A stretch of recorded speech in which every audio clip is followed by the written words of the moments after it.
This is so exciting. I feel like this is gonna be a long video. Okay.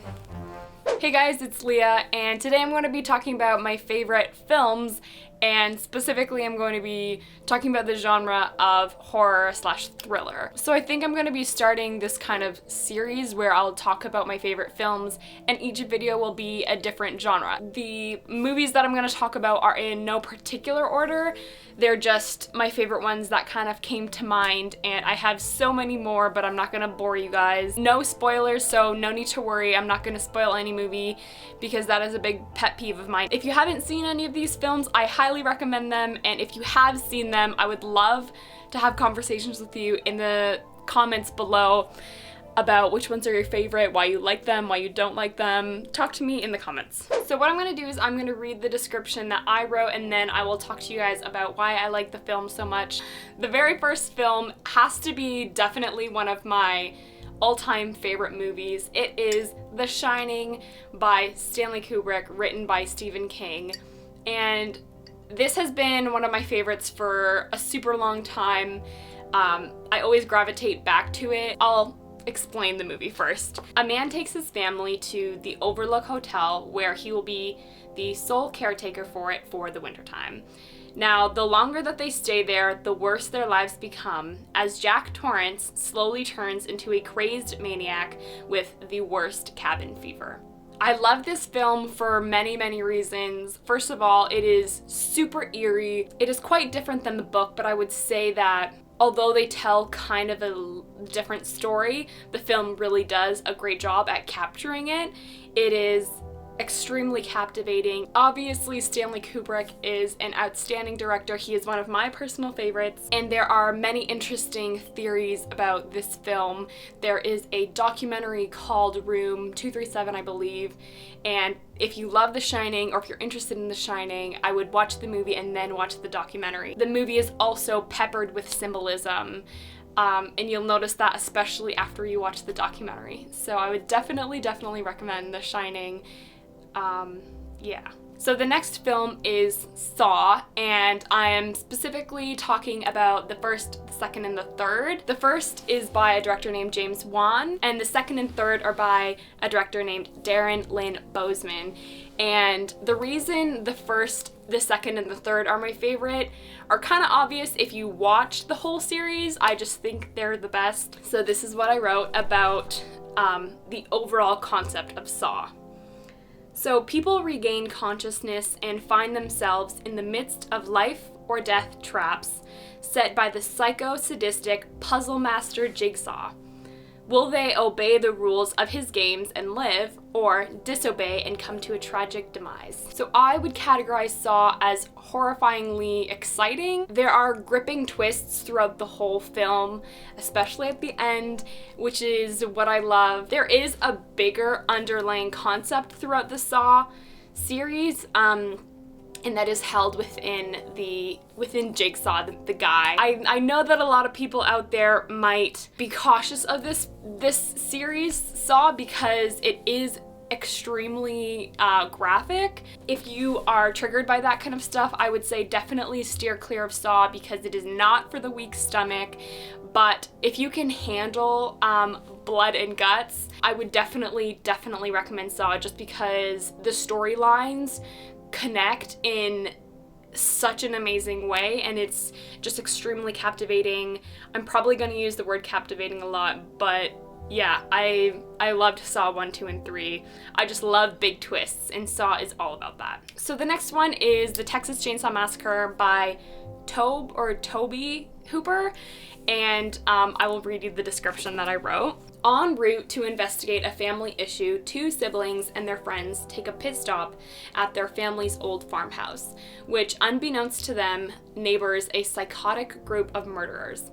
The friends do everything they can to escape the bizarre tactics of these strangers. And so the reason I love this movie is because it really does a good job at keeping you on edge, because it's one of those films where the audience knows what's going on, but some of the characters do not.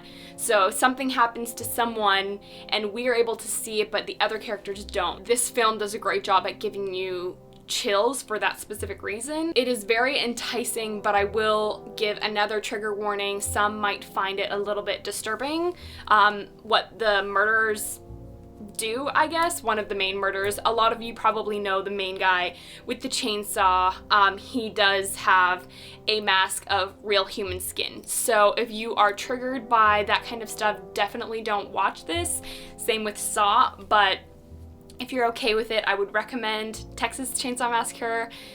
It's an oldie and it's shot on film, so it kind of has this look that's a bit softer and not as bold like the horror films that you see nowadays. In that sense, I feel like the imagery kind of dilutes the horror a little bit, if that makes any sense, but maybe that's just me. But it is very exciting and scary in a way. So next on my list is a movie called The Haunting, and I'm referring to the original, the 1963 version, not the earlier or the later remake. This one is by director Robert Wise, and I will read you the description. So an anthropologist is conducting experiments for insomniacs at the supposed haunted mansion called Hill House.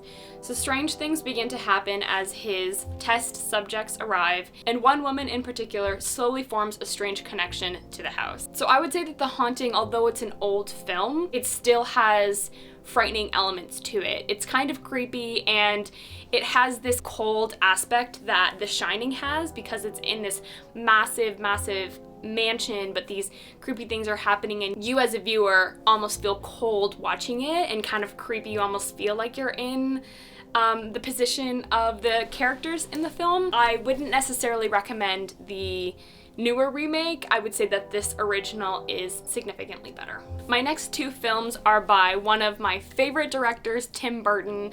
The first one is Beetlejuice, and I will read you the description. Beetlejuice is about a man and a wife who find themselves trapped inside their house after their demise in a car accident.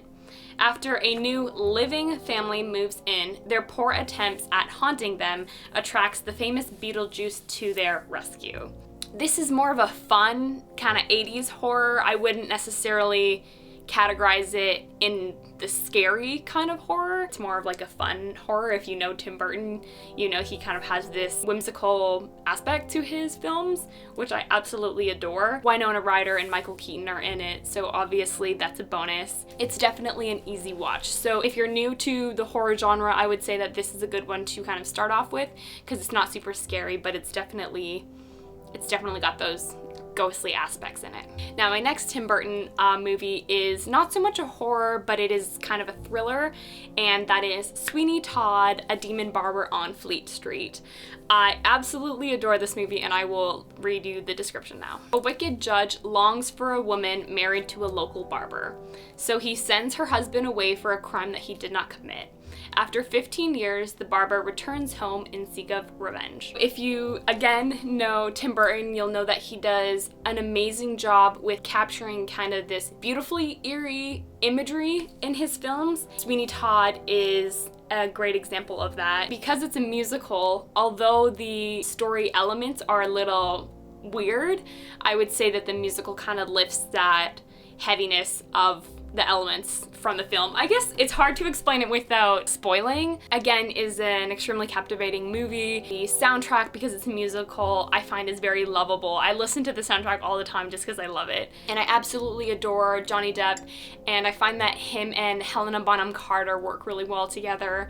And yeah, I would definitely recommend this one. Again, love it so much. Now, my next one is a newer film, and that is the 2017 remake of It by Stephen King. The director is Andre Muschietti, I believe. I don't know how to pronounce his last name, but I'll read you the description. So a group of 7 outcast loser kids are being terrorized in their hometown by the mysterious, menacing, child-killing clown Pennywise, who feeds off of their fear and brings each of their own fears to life.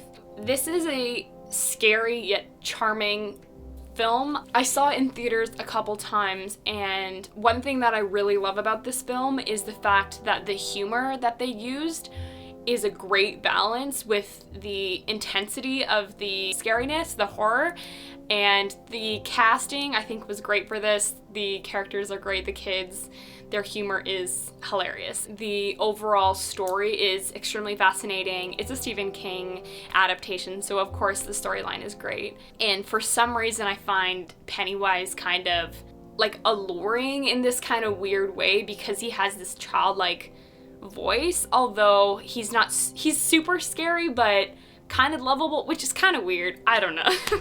Go see the film, it's amazing. My last one is a classic. It is Psycho by Alfred Hitchcock, who is again one of my favorite directors. I'm sure he's a lot of people's favorites, but I'll read you the description now. After stealing a large sum of money, a woman runs away from her employers and eventually stops for the night at a motel. The young man running the place is an enigmatic taxidermist who has a few secrets of his own, one being the unusual relationship he shares with his mother. So again, this one is a classic. It's not so much a horror, it is a thriller, but I'm just categorizing it in the horror genre. The story is very luring, and I would say because I think it was filmed or put out in the 60s, I would say that it's very avant-garde for that time, but it's still exciting and thrilling to this day. I'm sure most people out there have seen it, but I put it on this list because it's been one of my favorites for quite a long time. Okay, so that is it for my horror/thriller favorites. I have so many more that I want to keep talking to you guys, but as you can see, I can talk forever about movies. If you enjoyed this movie, if you enjoyed this video, please comment down below what other genres you'd like me to talk about. I have some queued up and ready to film them, and I'm super excited to talk to you guys about them. Give this video a like and subscribe if you haven't already. We are going to be making a video together soon, Ray and I believe. So we'll see you in the next one. Bye guys.